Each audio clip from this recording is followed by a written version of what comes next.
My name is Claire Bennett, and I was 29 years old the day my mother-in-law stood up at my own wedding reception and told 200 guests I only married her son for his money.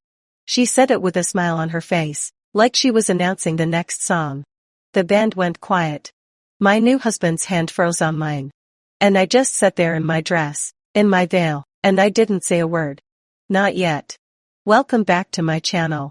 If stories like this hit home for you, drop a comment and hit subscribe, because this one's got a twist you won't see coming.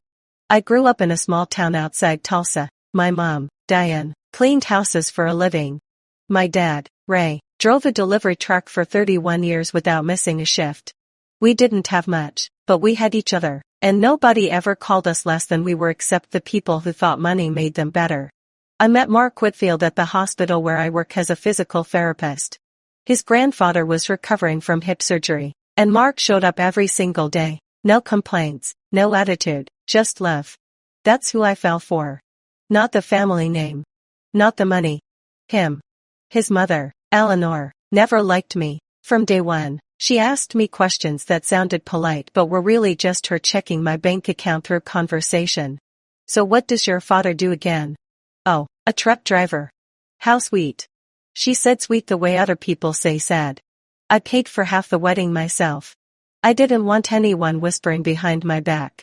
I picked the cheapest venue on their list, wore my mother's old pearl earrings instead of buying new jewelry, and I told myself none of it would matter once we were married. I was wrong. At the reception, right after the best man's toast, Eleanor stood up and took the microphone before anyone could stop her.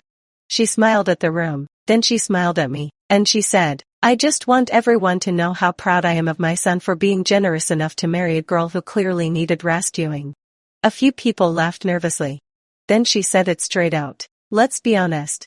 She's a gold digger, just like her mother probably taught her to be. The room went dead silent.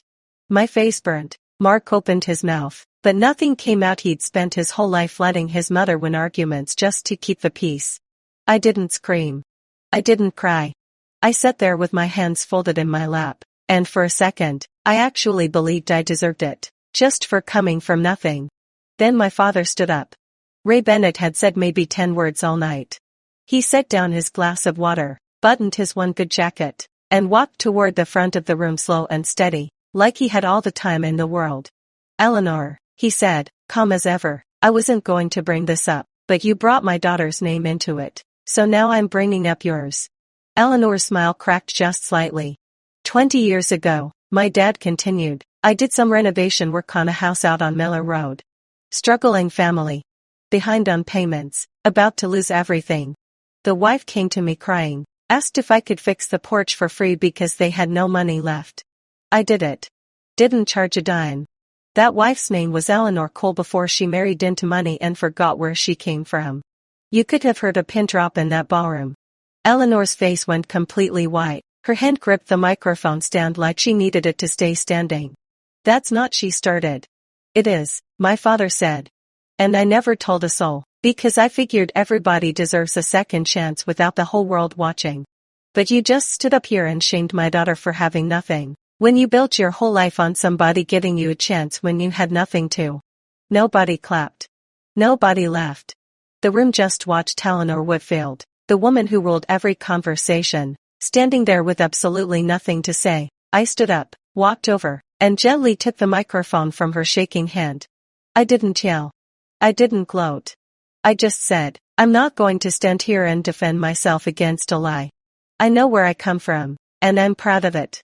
I hope one day you can be proud of where you came from too. Then I handed the mic back to the band and asked them to play our song.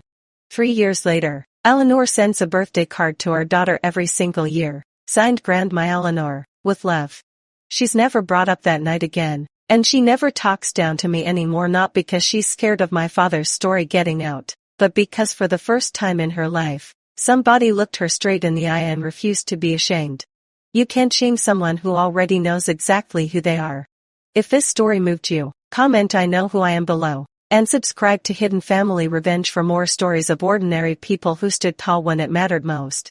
See you in the next one.